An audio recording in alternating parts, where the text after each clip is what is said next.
Dear students, आज के इस वीडियो लेसन में मैं आपको एक्सप्लेन करने वाला हूँ एम्फैटिक सेंटेंसेस। एम्फैटिक सेंटेंसेस का आप डायरेक्टली इनडायरेक्टली बोलने में यूज करते हैं, लेकिन हमें पता नहीं होता कि ये सेंटेंस एम्फैटिक है। आज मैं आपको इंडिविजुअली पॉइंट आउट करके बताऊंगा कि आपका एम्फैटिक सेंटेंस हो ये किस तरीके से वर्क करता है। आज के इस वीडियो लेसन में आपको कंप्लीटली टू द एंड में तमाम प्रकार की जितनी भी चीजें एम्फैटिक सेंटेंस पर बेस्ड है पूरी एक्सप्लेन करने वाला हूं। साथ ही लास्ट में आपको सॉल्व करने के लिए एक्सरसाइज दूंगा जिनमें आपको सिंपल सेंटेंसेस को एम्फैटिक सेंटेंसेस में चेंज करना है। राइट, तो पूरे वीडियो को आपको एंड तक देखना है और वीडियो को लास्ट में लाइक भी करना है। ओके, तो हम वीडियो को स्टार्ट करते हैं friends. Let's start the video. So dear students, हम लोग वीडियो को स्टार्ट करते हैं। देखिए, सबसे पहले हम लोग एम्फैटिक सेंटेंसेस की बात करें तो आपको बता दूं मैं एम्फैटिक सेंटेंसेस में आपको डू, डज और डिड ये तीन हेल्पिंग वर्ब का यूज करके सेंटेंस को इंडिविजुअली पॉइंट आउट करना होता है। देखिए, मैं आपको बताता हूं। जैसे हम लोग सबसे पहले टेंस पर ही चलते हैं जिसका नाम है present simple tense. Simple present tense भी इसको हम कहते हैं, simple present, and which is also called present indefinite. Right, अब ये जो आपका टेंस है प्रेजेंट इंडेफिनिट टेंस, ठीक है, इस टेंस में हम लोगों को स्ट्रक्चर अच्छे से पता है कि स्ट्रक्चर आपका क्या होता है, V1 V5 plus object. Right, अब ये जो V1 है वो आपकी फर्स्ट फॉर्म होती है और V5 मतलब वो आपकी फिफ्थ फॉर्म। जैसे अगर आप कहें फर्स्ट फॉर्म कम और fifth form comes, speak speaks, गो गोज, ये वो आपकी फर्स्ट फॉर्म, ये आपकी फिफ्थ फॉर्म, ये इसका स्ट्रक्चर होता है। अब इससे जब आप एम्फैटिक में चेंज करते हैं, ठीक है, तो आप इसे हिंदी में पहले बोलते हैं मैं आपकी मदद करता हूं। ओके, ये एक सिंपल सा सेंटेंस है, मैं आपकी मदद करता हूं। इन इंग्लिश यूज से आई हेल्प यू। ओके, बहुत इजी है, आई हेल्प यू। आई के साथ वो आपकी फर्स्ट फॉर्म लगेगी और फिर आएगा आपका ऑब्जेक्ट, आई हेल्प यू, मैं आपकी मदद करता हूं। अगर आपको इसे अब चेंज करना है एम्फैटिक में, एम्फैटिक सेंटेंसेस मतलब वो सेंटेंसेस जिनमें हम किसी पर्टिकुलर बात के ऊपर जोर दे रहे हैं, तो जोर देकर आप क्या कहेंगे, मैं आपकी मदद करता तो हूं या मैं आपकी मदद अवश्य करता हूं। दोनों सेंटेंसेस को आप देखेंगे, मैं आपकी मदद करता तो हूं या फिर आप कहेंगे मैं आपकी मदद अवश्य करता हूं। राइट, तो अब आपको करना क्या है, आई के साथ आपको पता होना चाहिए कि क्या लगाते हैं हम, डू लगाते हैं। मैं आपको बता देता हूं कहां डू लगाते हैं और कहां डज लगाते हैं।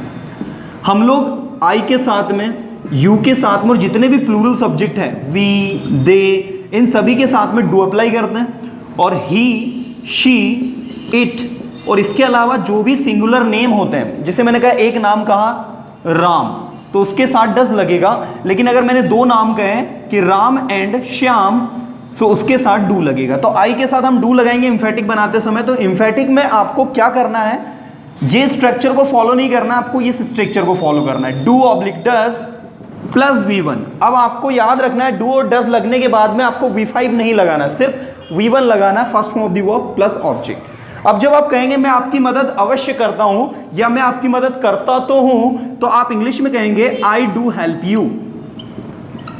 ओके, ये डू की हेल्प से आपने जो है यहां पर सेंटेंस में एम्फेसाइज किया है, जोर डालकर आप किसी बात को कहना चाह रहे हो। मैं वहां जाता तो हूं, आई डू गो देयर, वह यहां आता तो है, ही डज कम हियर, वह पढ़ाई करता तो है, ही डज स्टडी। जैसे आप किसी को डांटते रहते हैं बार बार पढ़ाई के लिए, और मैंने कहा आप उसे क्यों डांटते हैं, why do you scold him, वो पढ़ाई करता तो है, ही डज स्टडी, वो स्कूल जाता तो है, he does go to school. Very easy, बहुत ही आसानी से हम लोग इन चीजों को लर्न कर सकते हैं। तो ये जो अभी मैंने आपको पढ़ाया, this is the present simple tense. Right, आपको इसमें विशेष ध्यान ये देना है कि डू और डज लगाने के बाद आपको वर्ब में एस और यस नहीं लगाना है। अगर आप इसे इस तरीके से बोलेंगे कि वह स्कूल जाता तो है, he does goes to school, so now let me clear कि ये आप इनकरेक्ट कर देंगे। आपको बोलना है he does go to school, वह यहां आता तो है, ही डज कम हियर, मैं तुम्हारी मदद करता तो हूं, आई डू हेल्प यू, मैं आपको खाना परोसता तो हूं, I do serve you food. Right, तो इस तरीके से आपको सेंटेंसेस जो है बनाने हैं और मैंने आपको बताया डू और डज आपको किस तरीके से अप्लाई करना है। अब हम सेकंड देखते हैं जिसमें मैं आपको डिड का यूज बताऊंगा और वो है आपका simple past tense. Let's see. Now students, हम लोग अब बात करते हैं सिंपल पास्ट टेंस की। देखिए, ये आपका सिंपल पास्ट टेंस या पास्ट सिंपल, या फिर आप इसको पास्ट इंडेफिनिट भी कहते हैं। इसका स्ट्रक्चर कुछ इस तरीके से होता है, सब्जेक्ट V2 प्लस ऑब्जेक्ट। जो भी आपने किया या जो भी आप करते थे, आपने किया या आप कोई काम करते थे, जैसे मैं वहां जाता था या मैं वहां गया, तो आप बोलेंगे इंग्लिश में आई वेंट देयर, ओके। लेकिन एम्फेटिक में बनाने पर आप बोलेंगे, जैसे आप सिंपल सेंटेंस में क्या बोल रहे हैं, मैं वहां गया, तो इसमें आपको बोलना होगा मैं वहां गया तो था, राइट। मैं वहां गया तो था, वह यहाँ आया तो था, उसने लिखा तो था, उसने बोला तो था। तो इस तरीके से जो भी काम हुआ था उसमें तो लगा देंगे आप इस तरीके से, तो वो आपका बन जाएगा एम्फेटिक सेंटेंस। और फिर हमारे पास जो स्ट्रक्चर होगा एम्फेटिक सेंटेंस का, वो ये नहीं होगा, वो होगा डिड V1 प्लस ऑब्जेक्ट। बहुत इजी है। मैं वहां गया तो था, I did go there, I did go there. मैंने बोला तो था, आई डिड स्पीक। मैंने लिखा तो था, आई डिड राइट। मैंने समझा तो था, आई डिड अंडरस्टैंड। उसने समझाया तो था, उसने अच्छे से समझाया तो था, ठीक है। आपको समझ में नहीं आया, ये आपकी प्रॉब्लम है। उसने अच्छे से समझाया तो था, क्या बोलेंगे, ही डिड एक्सप्लेन। अब देखो आपको ये विशेष ध्यान देना है, एक्सप्लेन आएगा, एक्सप्लेन नहीं करना है आपको। ही डिड एक्सप्लेन वेल या परफेक्टली, जो भी आप लिखना चाहें, ठीक है। परफेक्टली या वेल दोनों लिख सकते हैं, गुड मत लिखना, गुड आपका एडजेक्टिव हो जाता है। Well and perfectly these are the adverbs, और वर्ब के बाद आपको एडवर्ब लगानी होती है ना। तो ये छोटे छोटे प्रिकॉशंस जो आपको याद रखने हैं। उम्मीद करता हूं कि आपको ये समझ में आ रहा होगा emphatic sentence do, does and did. अब इसके अलावा इसके कुछ और भी यूजेस हैं, वो यूजेस क्या है मैं थोड़ा सा यहां पर बताना चाहूंगा आपको। देखिएगा, देखिए आप लोगों ने, हमने जो है टू हैव के यूजेस भी पढ़े हैं। जैसे आपके ने कहा मेरे पास टाइम है, तो आप क्या कहते हैं, आप इस स्ट्रक्चर का यूज करते हैं, आप कहते हैं I have time, got it. और मेरे पास टाइम है तो, ठीक है, मेरे पास टाइम है तो भैया आई डू हैव टाइम। फिर आपको कुछ इस तरीके से बोलना होगा, मतलब आपको एम्फेटिक आप इसका भी बना सकते हो, जिसमें आपको स्ट्रक्चर अप्लाई करना है, subject do oblique does plus have, और ये आ जाएगा। मैं लास्ट में आपको एक्सरसाइज भी दूंगा, आपको वहां पर बनना चाहिए। जैसे आपको एक सेंटेंस किसी ने दिया, she has a car, she has a car, और आपसे कहा write down the emphatic sentence of this sentence, इस वाक्य का एम्फेटिक सेंटेंस लिखिए। तो उसके पास कार है। अब इसमें जब आप चेंज करेंगे तो आप देखेंगे शी के साथ क्या लगता है, डज, तो आप लिखेंगे शी डज। डज लगने के बाद में ये आपका हैज चेंज हो जाएगा हैव में, तो आप लिखेंगे she does have a car, right. उसके पास कार है तो she does have a car. और इसी तरीके से जब आप इसका पास्ट बनाएंगे, ठीक है, तो पास्ट में आपका स्ट्रक्चर ये वाला होगा, हैड प्लस ऑब्जेक्ट। उसके पास समय था, ही हैड टाइम, उसके पास कार थी, ही हैड कार, और उसके पास कार थी तो। अब आपको क्या करना है, यहां डिड लगाना है, और डिड लगाने के बाद में आपको यहां पर हैव लगा देना है। मतलब डिड अप्लाई करेंगे तो उसके बाद वर्ब की फर्स्ट फॉर्म आएगी, और फिर आपका आएगा ऑब्जेक्ट। जैसे मैंने कहा उसके पास कार थी तो she did have a car, उसके पास समय था तो शी डिड हैव टाइम, या फिर अगर लड़का है तो he did have a time. उसके पास मेरी कार थी तो, ठीक है। तो हम इंग्लिश में कहेंगे, कोई लड़का है तो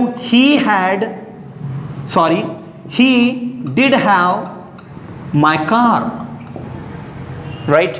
तो अगर आपको अब कभी भी कोई भी सेंटेंस एम्फेटिक कहीं न्यूज़पेपर में, मैगजीन में, या कोई भी स्टोरी रीडिंग करते वक्त मिले, तो आप समझ जाइए कि वो सेंटेंस आपका एम्फेटिक है। और एम्फेटिक सेंटेंसेस आपके यही नहीं, इनको हम लोग इंपेरेटिव सेंटेंस में भी अप्लाई करते हैं। देखिए वो भी मैं आपको अभी समझा देता हूं यहां पर कि इंपेरेटिव सेंटेंस में आप उनको कैसे यूज करते हैं। लेट्स सी नाउ स्टूडेंट्स, अब हम देखेंगे इंपेरेटिव सेंटेंस के एम्फेटिक सेंटेंसेस, है ना। तो इंपेरेटिव सेंटेंसेस को हमें इंफेटिक सेंटेंस में चेंज करना है, तो पहले हम लोग इंपेरेटिव सेंटेंस के स्ट्रक्चर्स देख लेते हैं। जैसे आपको इंपेरेटिव सेंटेंस का स्ट्रक्चर दिया होता है V1 प्लस ऑब्जेक्ट, है ना।